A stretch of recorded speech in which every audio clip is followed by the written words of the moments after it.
সুপ্রিয় দর্শক, এই মুহূর্তের সবথেকে বড় খবর। দর্শক, এবার ন্যায় বিচারের দাবিতে সরাসরি রাষ্ট্রপতি এবং প্রধানমন্ত্রীর দ্বারস্থ হলেন আরজিকর কাণ্ডে নির্যাতিতার মা এবং তাদেরকে একটি চিঠি দিলেন। সেই চিঠিতে নির্যাতিতার মা যা লিখেছেন তা শুনলে আপনারা শিউরে উঠবেন। একেবারে সব গোপন তথ্য ফাঁস করে দিয়েছেন আজ প্রধানমন্ত্রী নরেন্দ্র মোদী এবং রাষ্ট্রপতি দ্রৌপদী মুর্মুর কাছে নির্যাতিতার মা। জানিয়ে ইতিমধ্যেই রাজ্য রাজনীতিতে একেবারে শোরগোল পড়ে গিয়েছে। এবার একেবারে সরাসরি রাষ্ট্রপতি এবং প্রধানমন্ত্রীর দ্বারস্থ হলেন ন্যায় বিচারের দাবিতে নির্যাতিতার মা।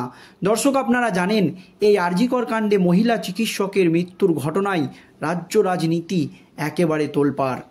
এই আবহে প্রায় 1 মাস হতে চলল। তবে আরজিকর কাণ্ডে শুধুমাত্র প্রথম এবং শেষ গ্রেপ্তার সঞ্জয় রায় নামে একজন সিভিক ভলেন্টিয়ার।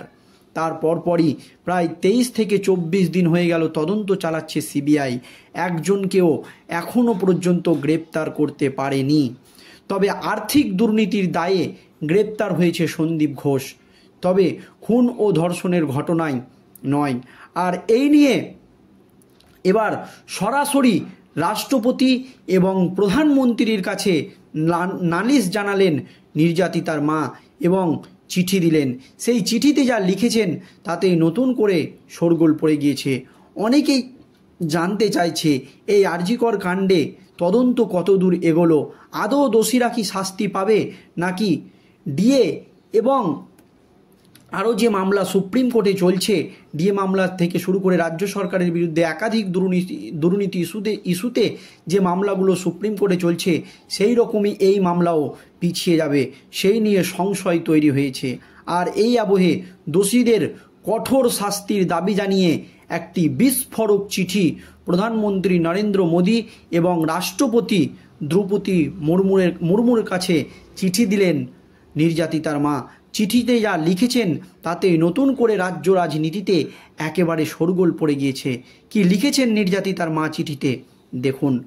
আরজিকর কাণ্ডে মৃত চিকিৎসকের মা সেই চিঠিতে প্রথমেই লিখেছেন, আমাদের মেয়ের ছোটবেলা থেকেই ডাক্তার হওয়ার স্বপ্ন ছিল। সে একটা মেয়ে হয়ে ডাক্তার হওয়ার স্বপ্ন দেখেছিল বলেই কি তার স্বপ্ন পূরণ হওয়ার আগেই তার সঙ্গে এই নির্মম নিষ্ঠুর পৈশাচিক এই ঘটনা ঘটল। চিঠির প্রথমেই এই কথা লিখেছেন ওই নির্যাতিতার মা। তার স্বপ্নগুলোকে গলা টিপে হত্যা করা হলো।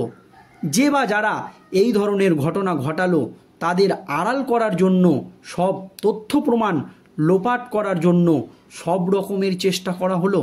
তাহলে দেখুন দর্শক, নির্যাতিতার মাও কিন্তু এই অভিযোগ আনছেন যে তথ্য প্রমাণ লোপাট করা হয়েছে বা তথ্য প্রমাণ লোপাটের চেষ্টা করা হয়েছে। তার পরপরই আরও বিস্ফোরক দাবি করেছেন ওই নির্যাতিতার মা। দেখুন দর্শক, ঘটনার রাতে 11টা 15 মিনিটে মেয়ের সঙ্গে আমার কথা হয়। তখনও হাসি খুশি ছিল আমাদের মেয়েটি। সকালে আমার মেয়ে আর নেই। যাই ঘটুক না কেন, বাবা মা হিসেবে তো আমাদের জানানো উচিত ছিল হাসপাতাল কর্তৃপক্ষের। ওদের দায়িত্বেই তো আমাদের মেয়েটাকে ওখানে পাঠিয়েছিলাম। আমাদের কাছে হাসপাতাল থেকে প্রথমে ফোন আসে সকাল 10টা 35 মিনিটে। বলা হয়, আপনাদের মেয়ে অসুস্থ, আপনারা তাড়াতাড়ি চলে আসুন। আমরা তড়িঘড়ি গাড়ি নিয়ে বেরিয়ে পড়ি। যেতে যেতে আবার ফোন আসে, অ্যাসিস্ট্যান্ট সুপার বলছি আমি, আপনার মেয়ে সুইসাইড করেছে, আপনারা তাড়াতাড়ি চলে আসুন। তখন নির্যাতিতার মা এই চিঠিতে লিখেছেন যে তখন আমাদের মাথায় আকাশ ভেঙে পড়ার মতো অবস্থা। আমাদের গাড়ির চালক যত জোরে পারে চালিয়ে আমাদের নিয়ে হাসপাতালে পৌঁছায়। একজন নিরাপত্তা কর্মী আমাদের চেস্ট মেডিসিন বিভাগে নিয়ে যায়। আমরা তখন মেয়েকে দেখার জন্য উদ্বিগ্ন হয়ে পড়ি। সেমিনার রুমের ভেতরে তখন অনেক লোকজন। একজন পুলিশ কর্মী দরজা আটকে দাঁড়িয়েছিলেন আর অনেক পুলিশ লোকজন দরজার সামনে ছিলেন। আমি তাদের হাতে পায়ে ধরে বলি, আমার মেয়েকে একবার দেখতে দিন। তারা বলেন, ভেতরে ফরেনসিক তদন্ত চলছে, ঢুকতে দেওয়া যাবে না। আমি বলি আমি কিচ্ছু করব না, একবার মুখটা দেখে চলে আসব, তাও আমাকে দেখতে দেওয়া হয়নি। এই অভিযোগই জানিয়েছেন রাষ্ট্রপতি এবং প্রধানমন্ত্রীর কাছে নির্যাতিতার মা, এবং এই কথাগুলোই চিঠিতে তুলে ধরেছেন। শুধু তাই নয়, আরও লিখেছেন তিনি, হাসপাতাল কর্তৃপক্ষের কেউ এসে ঘটনা নিয়ে কোনো আলোচনাই করেনি আমাদের সঙ্গে। অবশেষে 3 ঘন্টা অপেক্ষার পর আমাদের সেমিনার রুমে ঢুকতে দেওয়া হয়। তখনও সেখানে কলকাতা পুলিশের প্রধান ছাড়া কেউই ছিলেন না। তখন মেয়ের দেহ দেখে আমাদের মনে হয় পুরো ঘটনা সাজিয়ে গুছিয়ে আমাদেরকে দেখানো হচ্ছে, কারণ সেখানে পৈশাচিক ঘটনা ঘটানো হয়েছে। তারপরে সব কিছু এইরকম করে সাজানো থাকতে পারে না। অপরাধ যেখানে হয়েছে সেই জায়গা ঘেরা ছিল না, যথেচ্ছভাবে অপব্যবহার হয়েছে।